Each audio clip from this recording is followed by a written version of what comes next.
The iPhone 14 Pro Max has the upgrades I was waiting for, and one I didn't know I needed. Yeah, the always on display is well overdue, but the biggest upgrade is actually Dynamic Island, delivering alerts and live activities like cue music, turn by turn directions, timers, and Face ID animations. It's clever, and I admit it's just fun to use. I also got a kick out of using the camera's new action mode for capturing video. Other smartphones have a similar feature, but the combination of the iPhone 14 Pro Max's video quality and its super steady footage feels a bit like magic. Also magical is the ease with which you can switch between multiple phone numbers using this flagship's eSIM functionality, though some will lament the utter lack of a physical SIM card tray. Once again, Apple has made the fastest phone around with its A16 Bionic chip, but it's not really about benchmarks. Instead, it's about what this chip enables. From the always-on display to the powerful 48 megapixel camera, what it can do. Add in extra long battery life and you have the best iPhone you can buy as well as the best phone you can buy, period. If you want a smaller phone, check out our iPhone 14 Pro review. The iPhone 14 Pro Max has a release date of September 16. The starting price is $1,099, making it one of the most expensive flagship phones around. The starting storage remains 128GB, which frankly doesn't feel very pro. But you can upgrade to 256GB for $1,199.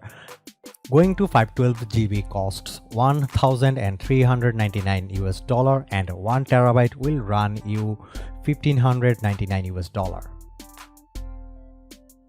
When I picked up the iPhone 14 Pro Max for the review, I noticed two things immediately. The first is that the notch has been replaced by a P-shaped cutout, and the second is that the camera bump is even bigger. All three camera lenses on the back of the iPhone 14 Pro Max are larger, as is the flash, so this area takes up a lot of room. This is also a slightly heavier and thicker phone than its predecessor. The iPhone 14 Pro Max measures 6.33 by 3.05 by 0.31 inches and weighs 8.47 ounces compared to 6.33 by 3.07 by 0.3 inches and 8.46 ounces for the iPhone 13 Pro Max. There are 4 color options for the iPhone 14 Pro Max: deep purple, silver, gold, and space black. I am partial to the deep purple as it pops the most, and that's the one I tested out for this review. I continue to appreciate the matte glass back and color matched polished steel sides Apple uses for its Pro phones. The overall look is elegant, if a bit too familiar, with the same IP68 water resistance. What's missing?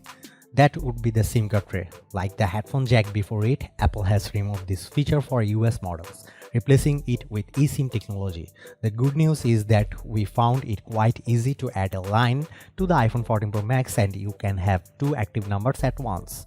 The bad news is that some overseas carriers don't yet support eSIM, so you will need to check if your provider is compatible before you travel overseas. Now this is innovative. Apple didn't just shrink the iPhone's notch and move it down, it found a way to make this area useful and even fun. In addition to housing the true depth camera, the Dynamic Island acts like a mini dashboard, providing access to the info you need no matter what app you are in. If you open up Apple Music or Spotify, for example, and then swipe back to the home screen, you will see the album art displayed on the left side and there's a mini waveform animation on the right. And if you press and hold on the Dynamic Island, a larger window will pop up showing the track progress and playback controls. Or you can press once just to launch into the app. There's a lot of other apps that take advantages of Dynamic Island. You can see the status of your timer there, the next direction to take in maps, the status of incoming and outgoing calls, and more. You can even have 2 live activities displayed side by side in the island. Apple is definitely playing catch up with Android phones when it comes to the iPhone 14 Pro's new always-on display, and yet Apple's implementation delivers a more robust experience if you are willing to take the time to set it up. Because the iPhone 14 Pro Max's display refresh rate can scale all the way down to 1 Hz, Apple designed its AOD to essentially mirror the lock screen, but at a much lower brightness level, so you can still see your wallpaper lock screen widgets like weather, calendar, and activity ring and notifications coming through. The always on display is smart enough to turn off if you put the iPhone 14 Pro Max in your pocket or upside down on a table. I personally appreciated having the always on display for simply displaying the time without having to fully turn on the display, as my dogs usually see that as a sign they can go outside no matter the time tonight. In a way, I prefer the simplicity of the Pixel 6 and Galaxy S22 Ultra with their always-on display showing just the basics like time, battery status and notifications. But I like that there's more customizations option for the iPhone 14 Pro Max. Otherwise, the iPhone 14 Pro Max's Super Retina XDR display is amazingly bright and vivid. In fact, this panel is rated for up to 1600 nits of brightness with HDR content and 2000 nits outdoors in bright sunlight. This panel dazzled as I zoomed in on footage of a fountain, as I could make out the drops of water hitting the pool below and creating a fizzy bounce of bubbles. And I got lost in a tropical paradise when playing the Air Twister air shooting game with fluid animations to match the 120Hz ProMotion display. Apple has shaken things up with its camera on the iPhone 14 Pro Max, offering a 48 megapixel wide sensor for the first time. By default, the sensor will group every 4 pixels in a quad pixel and optimize for better light capture in 12 megapixel photos. But you can go 48 megapixel in Pro RAW mode if you want the most detail possible, which is ideal for cropping in. The 48 megapixel camera also enables a new 2x zoom option that joins the 12 megapixel 3x telephoto zoom lens, but you don't get the higher zoom offered by the Galaxy S22 Ultra's 10x dual optical setup.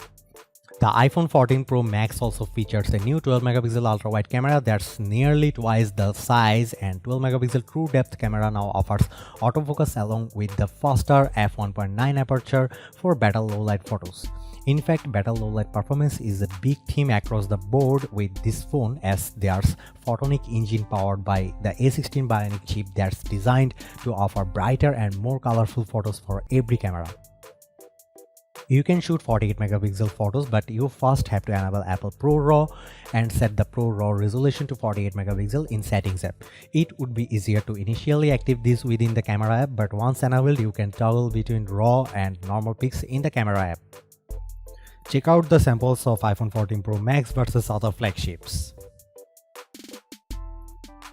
The iPhone 14 Pro Max's A16 Bionic is Apple's first chip built using the 4nm process, and it's once again the fastest chip in a phone. The CPU is rated to be only 10% faster than the A15 Bionic, but it offers 50% more memory bandwidth, which aids gameplay. In my testing, I found the iPhone 14 Pro Max wonderfully responsive whether I was bouncing between lots of apps or playing games like Asphalt and Legends. Racing on the Himalayas track, I experienced fluid action even with several other cars on screen jostling for the first place. On Geekbench 5, which measures overall performance, the iPhone 14 Pro Max hits 1882 in single core and 5333 in multi-core. That's notably better than the iPhone 13 Pro Max, which is the 1722 in single core and 4549 in multi-core, and it blows away the Galaxy Z Fold 4 and its Snapdragon 8 Plus Gen 1 chip, 1328 on single core and 3831 on multi-core. The Galaxy S22 Ultra was even further behind, which is Snapdragon 8 Gen 1 processor, and its single core performance was 1249 and multi-core performance was 3392. Thanks in part to the iPhone 14 Pro Max's more efficient chip, the iPhone 14 Pro Max lasted a very long time on our battery test. We are talking an average of 14 hours and 42 minutes. This is good enough for the iPhone 14 Pro Max to vault near the top our best phone battery life list. The iPhone 14 Pro Max fared quite well in terms of endurance. After charging close to 90% and then using the phone from 1 PM to 6 PM for downloading apps, playing music and shooting photos and videos, the phone's battery only dropped to 60%. Unfortunately, the iPhone 14 Pro Max sticks with 20-watt charging, so there are faster charging phones out there. Charging a drained iPhone 14 Pro Max, we got only 42% in 30 minutes. Apple claims you can hit 50%, so we will be retesting it. By comparison, the Galaxy S22 Ultra got to 58% in 30 minutes with its 25-watt charger, and the OnePlus 10 Pro reached 93% and got to 55% in 15 minutes, benefiting from 65-watt charging speeds. Later this fall, Apple will launch two key safety features for the iPhone 14 Pro Max.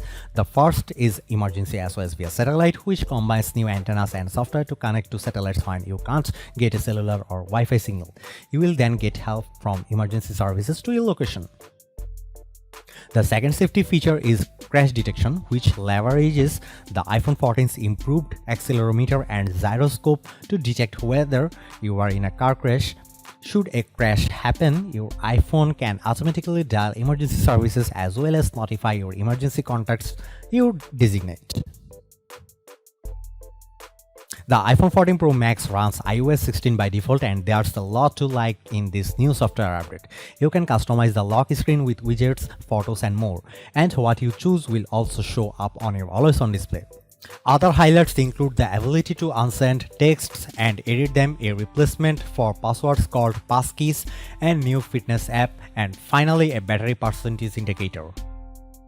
Later this year, iCloud shared photo library will make it easier to share photos with family members, and live activities are coming from developers, which will make the dynamic island on the iPhone 14 Pro better by showing things like sports score and the real-time progress of your food order or rideshare. The iPhone 14 Pro Max is the best big screen phone around, and it justifies the high price by providing a stellar display with always-on capabilities, the best cameras in a phone, and extra long battery life. The dynamic island is by far my favorite feature because it saves your time having to jump between multiple apps just to get key bits of info, and it will get even better as developers jump on board. If you like to shoot video, you will also enjoy the new action mode for smoother footage and even sharper cinematic mode. The always-on display also looks well, even if you have to work to get the feature the way you want. There are some things I don't like about the iPhone 14 Pro Max, including its heft and the fact that it doesn't offer faster charging that matches what rival phones provide. And while I personally can live without a SIM card tray, international travelers may be frustrated not being able to just pop in a new SIM when they land. Some carriers simply don't support eSIM functionality yet. Overall though, the iPhone 14 Pro Max is a beast of a phone that's pro-level powerful while also being a joy to use. It's the best phone you can buy, period.